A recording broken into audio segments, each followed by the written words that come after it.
있는 품격이 높은 삶을 살아가기를 다 원합니다.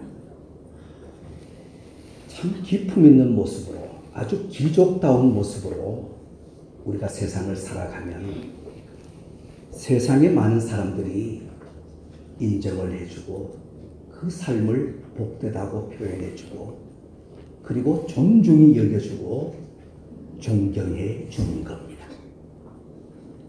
자, 그러면 정말 품격이 높은 품위가 있는 삶을 살아가기 위해서 우리에게 어떠한 것들이 필요하겠습니까? 자, 우리가 기품 있는 삶을 살아가기를 원한다면 반드시 우리에게 두 가지가 필요한데, 첫 번째가 윤리라고 하는 겁니다. 윤리. 도덕성을 갖추어야 그 사람의 삶이 품격 있는 그런 삶이 될 수가 있다는 것입니다. 그리고 그 다음에 또한 필요한 것이 무엇이냐면 바로 논리입니다. 논리, 합리성을 갖추어야 한다는 것입니다. 윤리성만 있다고 해서 다 이루어진 것이 아닙니다. 윤리성과 함께 합리성, 논리성을 갖출 때 그 사람의 삶이 기품이 있는, 품위가 있는 삶이 되어진다는 것입니다. 우리 기독교인들은 여기에다가 또 하나를 더 붙인다면 아마 영성이 될 것입니다. 가장 기본적인 윤리를 갖추고 있고 그 위에 논리를 갖추고 있고 그리고 그 위에 영성을 갖춘다면 참 귀한 그리스도인으로서 하나님의 자녀로서 이 세상을 성공적으로 살아간다고 그렇게 말할 수가 있을 것입니다. 자, 오늘 이 출애굽기 32장에 모세가 시내산에 올라가서 하나님께로부터 십계명을 받고 그리고 성막의 모든 설계도를 받고 있는 그 가운데 이스라엘 백성들이, 시내산 아래에 머물러 있던 이스라엘 백성들이 아론을 중심으로 해서 금송아지, 우상을 만드는 일이 벌어지고 만 겁니다. 우리가 이 사건을 가만히 보면 이 사건 속에는 윤리가 철저하게 배제되고 있는 겁니다. 이들의 삶 속에 최소한의 윤리가 있다면, 최소한의 인간의 도리가 있다면 그들을 지금까지 인도해 오신 하나님, 홍해를 건너게 하시고 마라의 쓴물을 단물로 바꾸어 주신 하나님, 반석에서 물이 솟아나게 한 하나님, 그리고 하늘에서 만나가 내리고 메추라기가 그들에게 주어지도록 역사해 오신 하나님, 그 하나님의 역사 앞에, 하나님의 인도하심 앞에 이들은 인간적인 윤리, 하나님과 신과의 관계를 떠나서 사람과 사람 사이에서도 이러한 일을 할 수는 없다는 겁니다. 그런데 이들이 모세가 산 위에서 내려옴이 더딤을 보고, 오늘 본문 1절에 보면 더딤을 보고 그들이 오래 기다리지를 못한 겁니다. 인내하지를 못한 겁니다. 그들이 함께 금송아지, 우상을 만드는 죄악을 범하고 만 겁니다. 철저하게 윤리를 저버린 겁니다. 또한 이들은 논리를 저버린 겁니다. 지금까지 그들이 보아온 모든 사실들, 그들은 논리적으로 볼 때도 이것은 옳지 않다는 겁니다. 그들이 그날 아침에도 그들은 만나를 먹은 사람들이었습니다. 그 금송아지를 만들 때, 우상을 만드는 그날 아침에도 하나님께서 허락하시는 그 하늘의 만나, 그 만나를 그들은 먹으면서 이 우상을 만들어가고 있었다는 것입니다. 논리적으로 말이 안 되는 겁니다. 그들이 하나님께서 살아계신다는 것을, 그들이 이 광야를 거쳐오면서 이 시내산까지 걸어오면서 그들은 이미 많은 것을 보았다는 겁니다. 이미 많은 것을 경험했다는 것입니다. 하나님은 분명하게 그들 앞에 계시고 그들을 인도하고 계시고 그들에게 은혜를 베푸시는 하나님이신 것을 그들은 이미 경험적으로 철저하게 알고 있었다는 겁니다. 그런데 이 하나님을 일순간에 배반해버리는 겁니다. 일순간에 하나님의 모든 역사를, 하나님의 모든 인도하심을 다 쳐버리고 말았다는 것입니다. 논리적으로 말이 되지 않습니다. 철저하게 윤리가 다 배제된 상태, 또한 논리가 다 배제된 상태에서 그들은 이 우상을 만들어 가고 있었다는 것입니다. 자, 오늘 본문에 보면 이 우상을 만드는 과정을 보면 백성들과 아론이 합의를 합니다. 요즘 우리가 흔히 하는 말로 표현한다면 국민적 합의가 이루어진 겁니다. 다 함께 뜻을 모았습니다. 다 함께 우리가 금송아지를 만들자. 우리를 인도하여 내시는 신, 또 앞으로 우리를 인도하여 갈 신을 우리가 함께 만들자. 국민적 합의로 이 우상을 만들기 시작한 겁니다. 그래서 그들이 자기들이 소유하고 있던 모든 금부치, 기금송을 다 함께 내어놓습니다. 그리고 그들의 손으로 그 금부채를 다 모아서 금송아지를 만들어가는 겁니다. 철저하게 수제품입니다. 자신들의 소유로, 자신들의 손으로 자신들이 만든 겁니다. 그 금송아지, 이 우상이 어떻게 태어났는지, 어떻게 그들 앞에 주어졌는지 그들이 눈으로 다 목격하고 있었습니다. 그리고 그 신 앞에 우리를 인도하여 내신 신이라 그들은 그렇게 인정하면서 그렇게 금송아지 앞에 절하기 시작하는 겁니다. 얼마나 모순이 많습니까?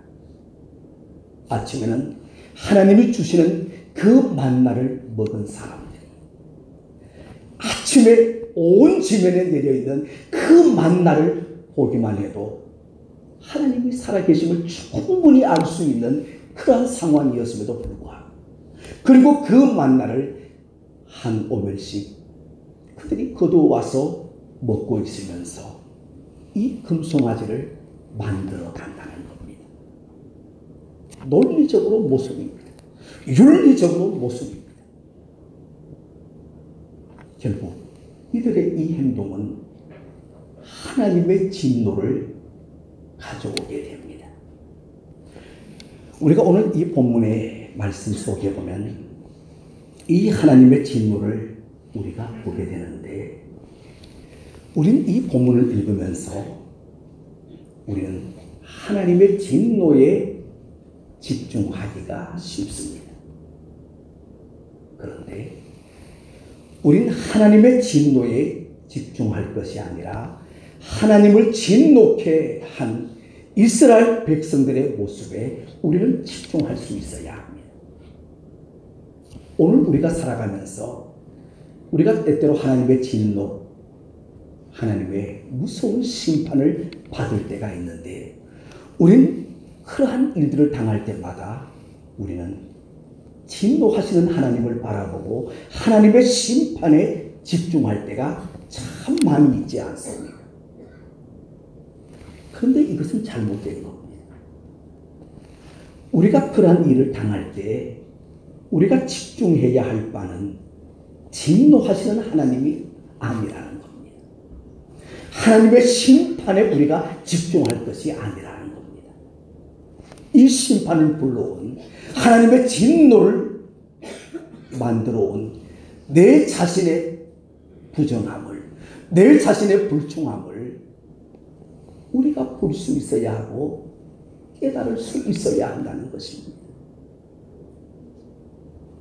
이스라엘 백성들이 이 하나님의 진노, 무서운 하나님의 진노를 가져오게 된 이 원인을 우리가 성경을 읽으면서, 오늘 이 본문을 읽으면서 우리가 정확하게 볼 수 있어야 한다는 것입니다. 우리가 가인과 아벨의 사건을 보면 하나님께서 아벨을 찾으십니다. 가인을 찾아오셔서 내 동생 아벨이 어디에 있느냐. 그때 가인의 대답이 내가 내 동생을 지키는 자니까. 가인은 그렇게 하나님 앞에 대답을 합니다. 하나님의 이 질문은 아벨을 찾는 질문이 아닙니다. 아벨이 어디에 있느냐, 지금 아벨이 어디에서 무엇을 하고 있느냐에 하나님은 관심을 가지고 아벨을 찾고 계시는 것이 아니고 가인을 찾고 계시고, 가인 스스로가 자신의 그 잘못됨을, 그 부정함을, 그 악함을 하나님 앞에 고백하기를 하나님은 기다리고 계셨다는 것입니다. 아벨을 찾으시는 하나님이 절대로 아니었어요. 가인을 찾으시는 하나님, 회개하는 가인을 찾으시는 하나님, 하나님 앞에 모든 죄를 실토할 수 있는 그러한 가인을 하나님은 찾고 계셨다는 것입니다. 그런데 가인은 이 하나님의 음성을 들으면서 자신을 들여다보지를 못했습니다. 자, 그런데 요나의 사건을 보면 이 사건은 전혀 상황이 다릅니다. 요나가 하나님의 말씀에 불순종합니다. 니느웨로 가지 아니하고 다시스로 가는 배를 타고 있다가 풍랑을 만나고 그는 바다에 던지움을 당하게 됩니다. 그리고 물고기의 뱃속에 들어갑니다. 이 모든 과정을 거치면서 요나가 분명하게 그 뱃사람들에게 했던 고백이 있습니다. 나를 바다에 던져라. 이 풍랑은 나로 인한 영거라. 요나가 정확하게 고백했습니다. 요나가 풍랑을 보았습니다. 배를 타고 있던 모든 사람들이 다 우왕좌왕하고 정말 당황하고 있는 그 모습을 보면서 요나는 이 모든 것이 내 자신의 죄임을 정확하게 그는 분석하고 있었습니다. 그래서 그는 나 바다에 던지라. 가인과 요나를 비교해 보면 물론 이 요나도 불순종의 사람이었고 나중에 여러 가지로 불평을 하기도 했지만 이 순간만큼, 풍랑을 만나는 그 순간만큼은 이 요나는 자기 자신에게 철저하게 정직했고 진실했던 사람이라는 것입니다. 우리가 하나님과의 관계성 속에서 내 자신의 깊은 내면의 세계를, 내 자신의 영성을 깊이 들여다볼 수 있는 통찰력, 그러한 영안이 우리에게 절실히 필요한 것입니다. 자, 오늘 우리가 이 사건을 성경에서 계속 읽어보면 이 금송아지 사건이 있은 다음에 모세가 하나님 앞에 중보의 기도를 시작합니다. 하나님, 우리 이스라엘 백성들이 하나님 앞에 큰 죄악을 범했습니다. 하나님 용서해 주십시오. 오늘 보면 11절, 12절, 13절에 그 내용이 계속 나옵니다. 제가 11절부터 한번 읽어보겠습니다. 모세가 그의 하나님 여호와께 구하여 이르되 여호와여 어찌하여 그 큰 권능과 강한 손으로 애굽 땅에서 인도하여 내신 주의 백성에게 진노하시나이까. 어찌하여 애굽 사람들이 이르기를 여호와가 자기의 백성을 산에서 죽이고 지면에서 진멸하려는 악한 의도로 인도해 내었다고 말하게 하시려 하나이까. 주의 맹렬한 노를 그치시고 뜻을 돌이키사 주의 백성에게 이 화를 내리지 마옵소서. 주의 종 아브라함과 이삭과 이스라엘을 기억하소서. 주께서 그들을 위하여 주를 가리켜 맹세하여 이르시기를 내가 너희의 자손을 하늘의 별처럼 많게 하고 내가 허락한 이 온 땅을 너희의 자손에게 주어 영원한 기업이 되게 하리라 하셨나이다. 모세가 중보의 기도를 하나님께 드립니다. 철저하게 하나님께서 주신 약속의 말씀을 근거해서 모세는 하나님 앞에 중보의 기도를 드리고 있는 겁니다. 하나님은 이 모세의 중보의 기도를 들으시고 오늘 본문 마지막 절인 14절에 여호와께서 뜻을 돌이키사 말씀하신 화를 그 백성에게 내리지 아니하시니라. 하나님께서 이 모세의 기도를 들으시고 하나님은 그 진노를 다 거둬 들이시는 겁니다. 우리는 이 사건을 보면서 하나님과 모세와의 관계를 생각합니다. 하나님과 이스라엘과의 관계를 생각합니다.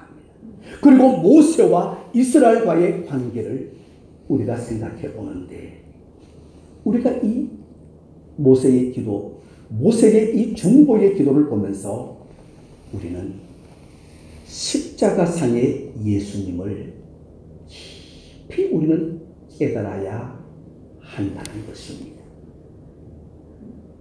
인류 역사상 수많은 중보자들이 있었습니다. 모세가 참 귀한 중보자였습니다. 사무엘도 참 위대한 중보의 기도를 하나님께 드렸던 사람입니다. 다윗 왕도 그러했습니다. 우리가 성경에 보면 중보의 기도로 이스라엘 백성들을 위해서, 믿는 자들을 위해서 참 귀한 생명을 바친 중보의 기도를 드린 수많은 신앙의 인물들을 만날 수가 있는데 이 중보의 기도, 이 중보의 역할을 가장 결정적으로 가장 정말 우리에게 필요한 그 역할을 감당해내신 분이 바로 우리 주 예수 그리스도이시라는 것입니다. 여러분, 모세의 기도가 아무리 위대해도 하나님의 용서를 가져온, 하나님의 진노를 풀게 했던 이 위대한 모세의 기도, 그때 그 시대에 그 이스라엘 백성들을 향한 기도로 그 기도는 국한되고 맙니다. 사무엘이 드렸던 기도, 그 위대한 중보의 기도도 그 시대에, 사무엘 시대 때에 그 시대의 기도로 끝이 나고 맙니다. 그러나 우리 주님, 우리 예수님의 중보의 기도, 우리 예수님의 희생의 십자가는 시대를 초월해서 주님이 다시 오시는 그 순간까지, 이 역사의 종말이 올 그때까지 주님의 그 중보의 기도와 주님의 그 희생은, 주님의 그 십자가의 구원의 사건은 능력 있는 생명의 사건으로, 구원의 사건으로 계속 우리에게 지금도 말씀하고 계시고 지금도 우리에게 그 구원의 능력이 그대로 행해주고 있음을 우리가 잘 알고 있지 않습니까?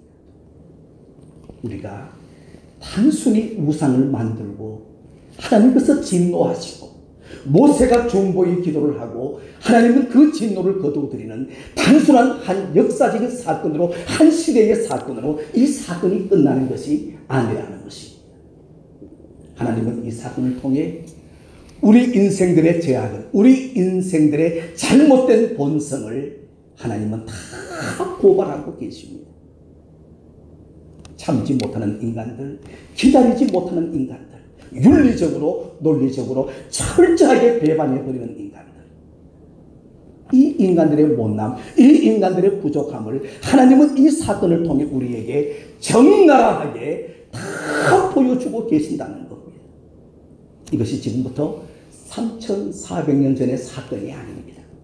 옛날에 시내산 밑에서 있었던 하나의 사건이 아닙니다. 우리는 오늘도 이 사건을 거듭하면서 우리는 오늘도 아침에 하나님이 주시는 만나를 먹고 있으면서도 하나님이 주시는 그 기적을 경험하고 있으면서도 우리는 때때로 배신하고 때때로 세상을 향하고 우상을 향하는 그릇된 본성을 우리는 언제든지 가지고 있음을 우리가 이 사건을 통해서 알아야 한다는 것입니다. 그리고 이 사건에 이 모세의 역할, 이 역할은 우리 주님께서 모든 것으로 완결 지어 주셨고 오늘도 우리에게는 그 구원의 은총을 허락하고 계신다는 것을 우리가 깊이 명심해야 하고 깊이 고백해야 한다는 것입니다. 사랑하는 성도 여러분,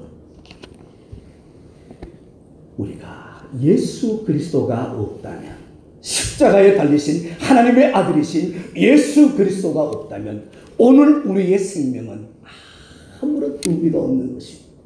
오늘 우리의 이 예배, 이 주일 예배도 예수 그리스도가 없다면 아무런 의미가 없는 것입니다. 다만 종교 행위에 불과합니다. 종교 의뢰에 불과할 수밖에 없다는 것입니다.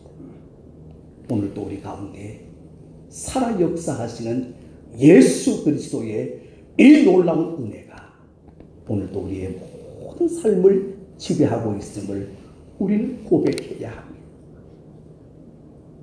오늘 예수 그리스도, 나의 생명이 되시고 나의 구원이 되시는 예수 그리스도를 향한 우리의 사랑의 고백과 신앙의 고백과 감사의 고백이 우리의 삶 속에 순간순간마다 넘쳐나고 있어야 하고 오늘도 주님의 이름 앞에 예수 그리스도의 그 이름 앞에 우리는 무릎을 꿇어야 할 것입니다. 아멘. 기도하시겠습니다.